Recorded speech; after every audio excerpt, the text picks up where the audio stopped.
What is going on, dudes and dudettes? So yes, very successful, fulfilling weekend. I will get into why I'm so very happy. Hopefully the music in the background, neighbors isn't coming through as much, so don't get any copyright issues. But yes, start this video off. USC moved up in the AP poll to number 7 overall.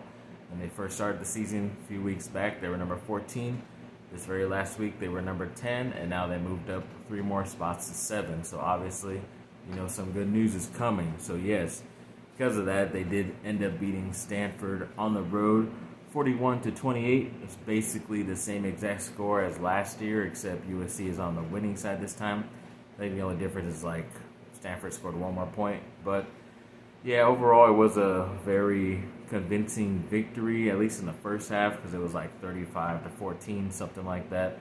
But USC pretty much only scored 2 field goals in the second half, and the offense kind of sputtered a little bit. There weren't any turnovers, I don't believe, but yeah, for some reason they just couldn't get the ball in there, and then Stanford kind of took a lot of the time off the clock as well, taking their time to going downfield and getting those 2 touchdowns, but luckily USC was already up by a certain amount of points, and it wasn't too nerve-wracking as, say, the Chargers and Raiders game was yesterday. But yes, coming down to the end of this game, it felt like USC had it in the bag, even though they were playing a lot of their starters for the most part in that fourth quarter. But overall, yes, a great victory. Caleb Williams, the quarterback, pretty much had a Heisman moment. He ended up going over 340 yards, something like that, throwing with another 4 touchdowns.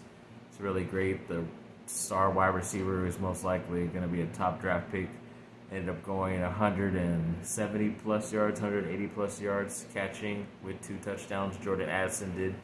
So it was a great overall game for those guys. The run game could have been a little bit better, but they did have a couple touchdowns as well. And of course, the defense just stepped up like crazy once again, getting another 4 turnovers. None were returned for touchdowns, but 4 turnovers. I mean, the first couple drives they stopped Stanford. It was like the bend but not break type of defense, so you're kind of bending and bending all the way to the red zone. But for some reason, Stanford became a different team. They were moving the ball down the field, but then once they got within 20 to 15 yards, all of a sudden they couldn't score. They threw interceptions because of USC. They had fumbles right at the goal line as well, thanks to some great tackling.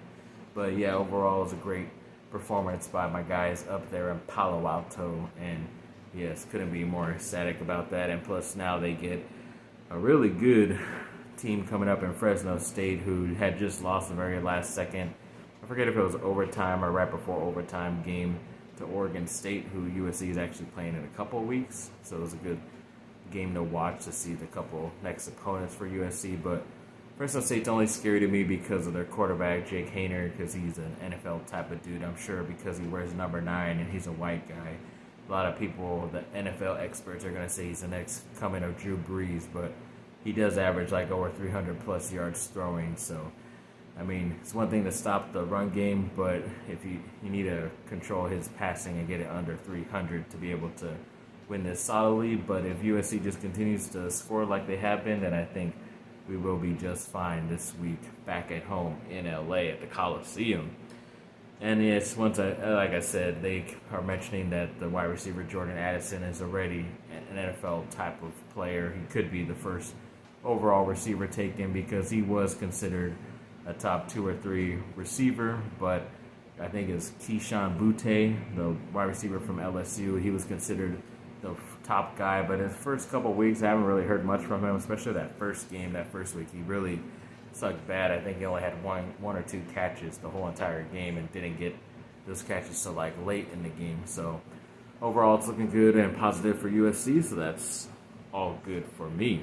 And then what was the cherry on top for that Saturday, especially pretty much right before the game going into the USC-Stanford game, Notre Dame was in a close game with Marshall, which is, of course, surprising because I'm pretty sure they put Marshall on the schedule because it was an easy game, but for some reason, Notre Dame struggled and ended up losing. It was 26-21. Yeah, 26-21 final score. Notre Dame was the number 8 team in the nation. They were a little bit higher, but they did lose to Ohio State in the first weekend, but a lot of teams, a lot of people, the voters said they were good. They only lost by like 11 points to a better team, so they're not going to get kicked out of the top 10. But I don't know how they stay in the top 15 with this type of performance, and especially because they lost their starting quarterback. He's not really that good, Ty Buchanan or whatever his name was, to an injury, and he's out indefinitely as well. So once again, it's looking all positive notes for USC. I mean, UCLA is doing pretty good the first couple weeks, but they played some really crappy teams. So overall, not too scared of them, but we will definitely meet in the Rose Bowl later this year, my peeps. And then, yes, Del Harris of the ex-Laker coaches, right before Phil Jackson came in, he was inducted to the Hall of Fame this last weekend. I obviously remember him more because when I was younger watching the Lakers, he was my kind of first coach, as my first Lakers coach when I became a true fan of the Lakers at that time. And then eventually Phil Jackson came over and made it the dynasty that it was. But yes, I always will remember Del Harris there, even the beginning of Kobe Bryant's career. And a couple of USC guys for Los Alamitos High School, Malachi Nelson and Makai Lemon, they did great. They played a really top team in Servites and ended up getting that victory pretty easily. They had a touchdown or two. They always played great, even though it was really weird, rainy weather here in Southern California, even though haven't been getting much rain. But yeah, that was a pretty crazy thing to see this past weekend. But luckily, it's been somewhat overcast, so a little bit cooler nowadays, so I'm not too mad about that. And then Chargers are making a move. They're signing Christian Covington, the defensive lineman, to the active roster, so they will be waiving another defensive tackle, Brendan Fehoko, who was a scratch yesterday for some reason, so he wasn't even playing, so that meant even Covington wasn't playing, I don't think. I could be wrong, but I guess they're doing that and hoping that Fehoko doesn't get claimed or picked up by anybody, and he will be coming back to the practice squad anyways. So hopefully that does happen. That's at least what Coach Brandon Staley is hoping for, but I guess they think Covington is ready to go, and it obviously is. I mean, they signed him last year. It's kind of weird that they let him go. They did end up signing him again in this free agency, but they let him go, and somehow he went back to the practice squad and wasn't claimed. So I guess they did that because maybe someone wanted to claim him too. That's also another reason why they did that. So yes, when it comes to Justin Herbert and the Chargers, yeah, he made a quote the other day before the game saying that that's all he's been thinking about is the matchup between the Chargers and the Raiders this last yesterday, for the past 6-7 months, because obviously he knew they should have beaten the Raiders in that final week and had no question to try to tie it or anything like that to get into the playoffs. And obviously they lost that game, so the Chargers were kicked out of the playoffs by their rival. But yes, I'm glad he said that quote, but it meant nothing if you didn't come out and get the victory. And luckily for him, yes, the Chargers were able to get that victory. They beat the Raiders 24-19. For a lot of the game, it was like 24-13. It was really low scoring. The Raiders weren't able to get anything going from the second to third quarter because, the Chargers defense stepped up. They had a couple interceptions, a lot of sacks, and, getting them off on the field on third down as well. So it was very nice to see. Definitely very happy about that. Sadly, the Chargers did lose Keenan Allen. I forget if it was the first or second quarter, most likely the second, to a hamstring injury, and he looks like there's a very small chance for him to play in the game coming up this Thursday against the Kansas City Chiefs, who look freaking great, of course, as usual. They destroyed the Arizona Cardinals, but yeah, overall, it does look like he is not going to be playing, but a couple of those guys stepped up, like DeAndre Carter had a touchdown.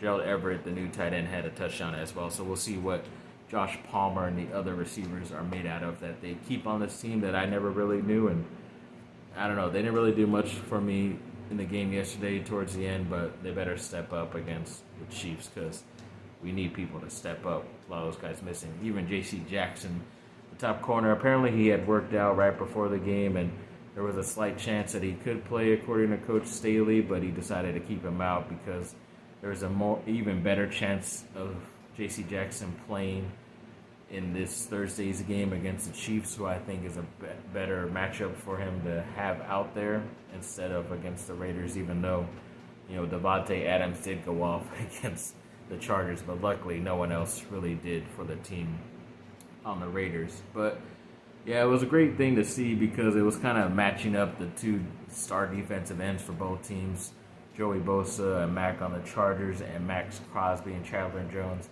on the Raiders, because one was a trade that the Chargers made for Mack, and they obviously re-signed their guy Bosa to a big contract. Crosby, they re-signed the Raiders to a big contract, and they signed Chandler Jones in free agency, so they spent a bunch of money there. Both teams spent a bunch of money there. But when it comes to Bosa and Mack, they both had 4.5 sacks total.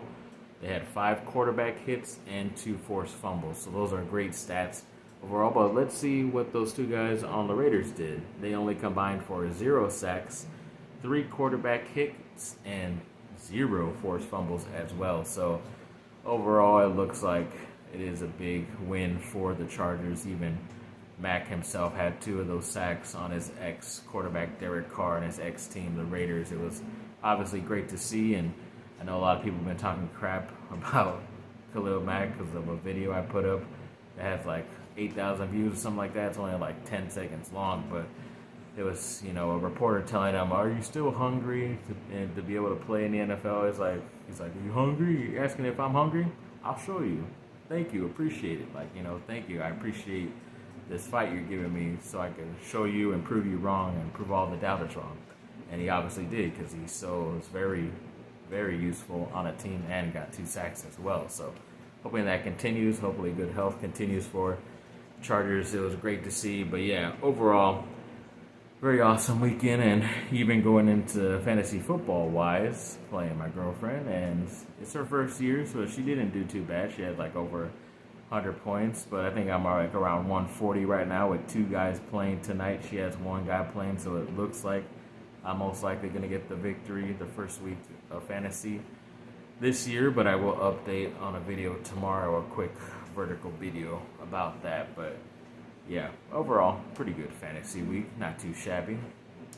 So yeah, overall, pretty successful weekend, and just the laws of 3, or Murphy's Law, something bad's gonna happen. Whatever. The pessimist that I am. So yes, thanks for watching, people. Like and subscribe, comment down below. Let me know what y'all think. Have a great rest of your day. Bye, fight on. Let's go Chargers. Bolt up.